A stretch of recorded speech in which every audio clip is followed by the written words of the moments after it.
Awa est l'eau minérale d'une pureté exceptionnelle offerte aux habitants de la Côte d'Ivoire depuis 1980.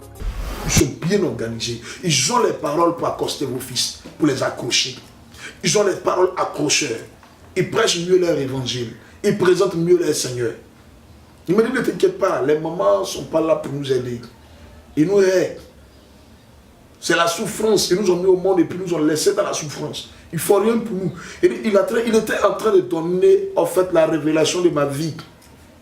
C'est que j'ai vécu, le monsieur l'a détaillé comme si c'était un service secret qui était en train de ressortir tout ce qu'il savait de moi. Il m'a dit, tu peux dormir ici. Il y a des chambres qui sont là, tu peux dormir. Et il a attendu, tu peux dormir. Et il me dit, oui, il dit, je suis sauvé. Et je suis en train de fuir la galère qui m'attend à la maison. Il a dormi. Mais c'est parti, c'est gagné. Donc il n'y a pas de problème. Je vais attendre, si ça peut dormir, je peux dormir. Il m'a dit, il n'y a pas de problème. Donc il m'appelle là, il appelle un de ces gars qui dormait seul. Il m'a dit, bon, tu dors avec mon ami là. Il a dit, il n'y a pas de problème. Il m'a dit, viens, si tu veux même là, toi tu prends le lit, moi je dors à terre. Hein? Frère, voici qu'on m'a gagné. On venait de réculter quelqu'un, ça que je ne fasse. Mais je ne savais pas où je mettais ma tête. On est passé par la cuisine. Il avait des jeunes filles à même nu qui faisaient la cuisine. Elles préparaient. Et j'ai demandé, mais ça, les filles là, c'est vos soeurs? Non, c'est les filles qui travaillent avec nous. Elles sont avec nous, c'est de la même famille. Attends, après tu vas voir, à partir de 1h, 2h, filles comme garçons. Des filles qui attrapaient les âmes, qui braquaient. Y compris les garçons. Et ces filles-là servaient. Elles appartenaient à personne. Quand tu veux, tu peux coucher avec elles. Elles appartiennent à tout le monde. Elles, ce sont des filles de plaisir. Quand tu désires, tu peux aller avec ces filles. Elles sont là pour ça.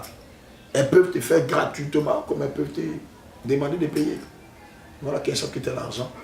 Donc quand je suis arrivé, on est sorti par derrière. Là, se trouvait le fumoir. Dans la cour arrière, ils ont créé un coin où ils fumaient, où la fumée était condensée et restait sur place pour ne pas que ça sorte, pour ne pas que ceux de dehors soient alertés. Ils avaient un système vraiment bien médité, bien mis en place. Et quand on est arrivé là-bas, des gens étaient couchés, torse nu, ils étaient drogués. Il a dit, mais non, il ne faut pas regarder sur la, il faut sauter, il faut passer sur lui, il faut pas. Donc les gens sont couchés là, tu les sautes, mon ami, tu les sautes. On est parti au fond de la salle, je suis parti m'asseoir. Mais je n'avais pas encore fumé, mais j'étais déjà sur la dose. Parce que l'odeur, la fumée, elle dit que tu n'as même pas besoin, il faut juste aspirer pour que tu sois à un niveau vraiment pas possible. Je me suis assis et ils ont fumé, il a râpé, c'était les chambres indiennes, il a râpé, le marijuana, il a râpé et puis il est venu me donner, il m'a dit, il a fumé, il m'a dit, il ne faut pas dire non. Même la cigarette, il ne fumait pas à son temps. Il a dit, non, je ne prends pas ça. Mais mes yeux ont commencé à tourner. Je lui ai dit vraiment, mes yeux tournent, je ne sais pas s'il y a un sommeil, j'ai des migraines, j'ai des mal de tête, ils ont commencé à rire tous. Mais non, il faut t'asseoir, si tu veux dormir, il faut dormir ici. En fait, la fumée, j'étais en train d'absorber la fumée. La fumée était en train de pénétrer mes pores, pénétrer les narines, mes oreilles, mes yeux. Et j'étais déjà, moi-même, était en train de passer l'autre étape. Et il faut dire que j'ai passé la journée là, et aux environs de 2h du matin. Ils vont venir nous appeler pour dire, le big boss est là, le vieux père, il est là. Il allait s'asseoir dans son salon privé. Et les gens sont partis, lui dit bonne arrivée. Tous ceux qui étaient dans la salle, chacun passait à tour de rôle pour le saluer.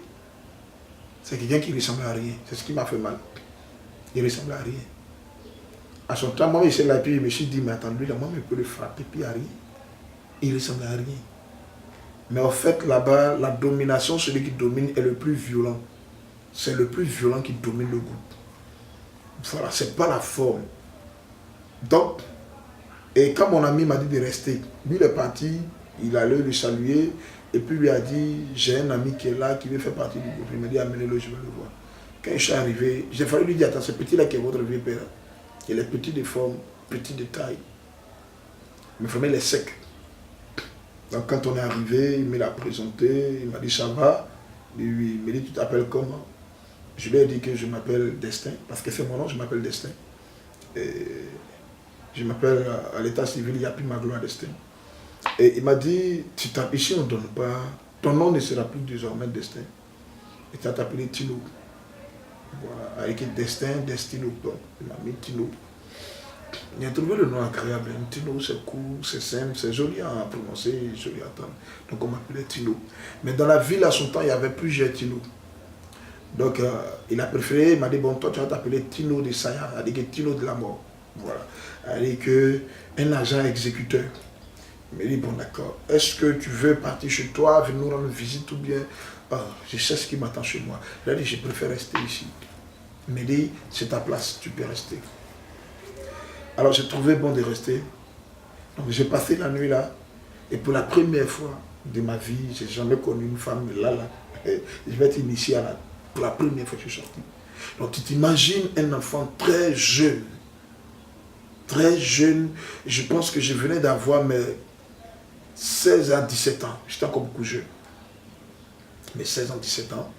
Et pour la première fois, des choses vont se passer. Et de là, je vais prendre une famille, des gens qui mettent tout à ta disposition. C'est là, aux environs de 3 heures, 4 heures, les gens vont commencer maintenant à rentrer, à lui faire les points. C'est là même qui va me marquer. Les drogués, les gens qui sont partis vendre la drogue, ça doit venir faire les points. D'autres sont partis avec drogue de 15 000 francs, qui vont venir rendre compte de 15 000. D'autres vont partir avec 25 000, vont venir peut-être présenter 10 000 et puis vont compter encore le reste pour dire que si les comptes sont bons, et puis les comptes sont bons, et puis va leur redonner encore. Et d'autres vont venir, ceux qui coupent les chaînes, ceux qui volent les portefeuilles, parce que tout ce que les gens volent, ils vont rendre compte à quelqu'un. C'est un réseau, c'est une équipe. Voilà pourquoi même quand on attrape un, il est en prison mais il est nourri par l'équipe de dehors, on prend soin de lui. Il est là-bas, mais il peut donner des ordres de la prison et puis les ordres sont exécutés par les autres. Il y en a qui le font de leur propre chef. Un enfant peut se lever aujourd'hui aller voler, c'est vrai qu'il vole pour lui-même. Mais il y en a qui sont très bien organisés, c'est un réseau. Donc quand tu as affaire à un et que tu peux venir d'un autre quartier, ils vont te signaler, ils vont te repérer dans le quartier, puis ils vont te faire ce qu'ils ont à te faire. C'est une mafia bien organisée. Et cette mafia dans tous les quartiers de la ville de Divo, parce que vous parlez de Divo, la ville de Divo était même dans les villages, était représentée. Donc, voyez-vous, c'était un réseau très bien organisé. Et j'assistais au point. Les gens ont rendu compte. Mais le dernier groupe, eux, ils sont rentrés à 5 h du matin. Les Goldorak, voilà. Il y avait un film qui passait à son temps sur la RTI, on l'appelait, je ne sais pas comment il s'appelait, c'était Sandokan ou un truc comme ça là. Voilà. Et ils sont venus, ils ont fait les points. Mais vous savez, je suis quelqu'un de nature, je n'ai pas trop sommeil, je ne dors pas trop. Et il suffit d'un petit mouvement, je me réveille. Et donc quand ils sont arrivés, les bruits avec lesquels ils sont arrivés étaient tellement violents que je me suis réveillé. Alors que c'était le dernier groupe, les braqueurs. Ils vont venir faire le point de tout ce qui a marché, de là où ils ont échoué, de là où il y a eu un problème. Donc je me suis réveillé, je me suis mis à la porte, l'oreille à la porte, et puis j'ai commencé à écouter les points qui ont été faits. Tous les points ont été faits. Mais ce sont eux-mêmes qui ont envoyé le vrai argent, l'argent qu'ils ont envoyé. Voyez-vous, leur rôle c'était de couper, c'était d'abord des coupeurs de route, de deux, c'était des voleurs, des paysans, et généralement c'est dans les périodes des traites de café cacao qui partaient, les mêmes acheteurs qui partaient vendre le cacao, partaient avec des petits comme des chargeurs qui prenaient les cacao, mais en réalité ce n'étaient pas des chargeurs, c'était aussi des braqueurs. Et donc ils repéraient les villages, ils repéraient les personnes à qui ils donnaient des fautes sommes. Ils repéraient même leur maison et ils revenaient après récupérer cet argent à coup de violence avec des armes. Et donc, j'ai vu ça, eux, ils sont rentrés avec des millions, il y avait des liasses d'argent. Et le jeune petit patron était très content, il les a félicités, il a fait le partage, chacun a reçu sa part, et puis ils se sont dispersés. Mais Bizarros, eux, ils ne dormaient pas sur place. Voilà. Et ils ne dormaient pas sur place, et ils dormaient dans un autre lieu, dans un autre village. Ou plus tard, je viendrai, où ils ont été tous tués après. Il faut dire que, quand j'ai assisté à ça, matin, je me suis réveillé, il y avait le petit déjeuner qui était là, le café, que ce qu'on appelle communément les aboki sont venus nous servir, et tout était payé par le chef. Et qu'on est pris en compte. Ils nous ont servi, on a mangé du pain avec du beurre, œufs grillés et toutes ces choses. Et on a mangé. Quand on a fini de manger, on s'est réveillé. On allait s'asseoir dans un kiosque où on devait passer la journée. Mais voyez-vous, moi j'étais assis là un jour, 2 jours, les soirs j'assiste au partage, au compte rendu. Et j'ai dit à mon ami, mon parrain en fait, je lui ai dit, ça ne m'arrange pas, moi aussi je vais travailler, moi aussi je vais faire la même chose. Et il va me dire non, ce n'est pas encore le temps, ici là on ne fait pas ça comme ça. Il faut mettre du temps, on n'a qu'à te connaître, on n'a qu'à bien d'abord te maîtriser. Et puis tu vas commencer à dire non, moi je veux le faire maintenant. Déjà 1 jour, 2 jours, 3 jours, ça suffit, moi je vais rentrer sur le terrain. Donc il a dit, bon, c'est ce qu'on va faire, toi tu vas aller sur le terrain avec moi. Et quand il a dit au chef, c'est ce que le chef lui a dit, qu'il aille sur le terrain avec toi, regarde-le.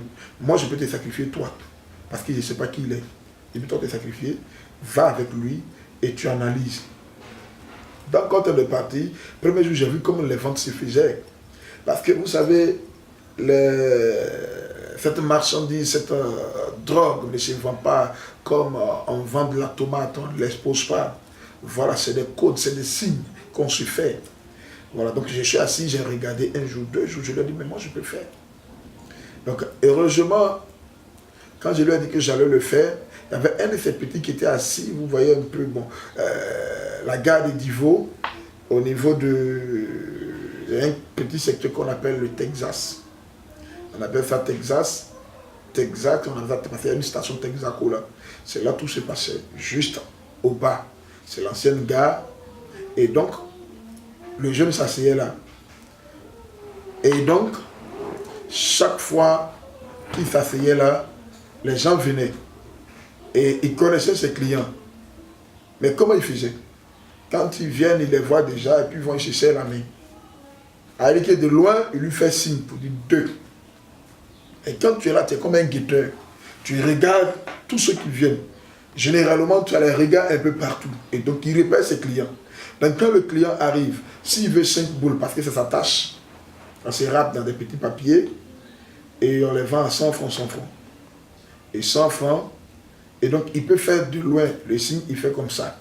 Donc, le monsieur, avant qu'il arrive chez l'individu, le vendeur, le gars peut mettre 5 dans sa paume, ou bien attacher 5 dans un sachet, et puis il va donc, lui, il prend l'argent, et puis il met dans sa paume, l'autre aussi met la drogue dans sa main, et il se dépasse. Ni vu ni connu, tu vas penser que c'est 2 inconnus, mais ils se sont déjà passés, le marché, le deal s'est déjà passé, le marché s'est déjà fait. Même si même il y a des corps habillés là, ils ne vont jamais s'apercevoir, à moins qu'ils soient du milieu. Parce que de grâce, il y en a qui étaient du milieu, il y en a beaucoup qui étaient du milieu, il y a beaucoup qui travaillaient avec l'équipe, il y a beaucoup qui signalaient quand il doit y avoir éruption, quand il doit y avoir des fouilles, quand il doit y avoir une descente, déjà les gens sont signalés, ils sont alertés, pendant que d'autres sont en train de vous êtes là-bas en réunion pour dire que dans tel lieu, on nous a signalé des braqueurs, des voleurs de temps, et quelqu'un du milieu de signale déjà, et quand tu signales ça et que l'on constate effectivement qu'il y a eu éruption, il y a eu une descente et qu'ils ont échoué, mais toi tu es largement récompensé parce qu'on se dit que tu as sauvé la vie de toute l'équipe. Donc ces personnes étaient bien payées. Je rends ce témoignage pour dire que il faudrait que ces choses s'arrêtent. Le monde va mal et la jeunesse en train de courir vers sa perte avec ce système de corruption qui est en train de gangréner notre jeunesse. Ça va mal. Dieu, moi, m'a fait grâce, mais tout le monde n'a pas la même grâce. Et parce que dans le groupe, on était plusieurs. Je suis l'un des survivants, on n'a pas dépassé 2 qui sommes restés vivants. Et la plupart sont restés dans ce jeu de la mort. Parce que c'est un jeu qui amène à la mort. Il est très risqué et tu as 90% de chances de mourir que de sortir vivant. Doux, absorbant, résistant, exigez toujours Lotus le vrai.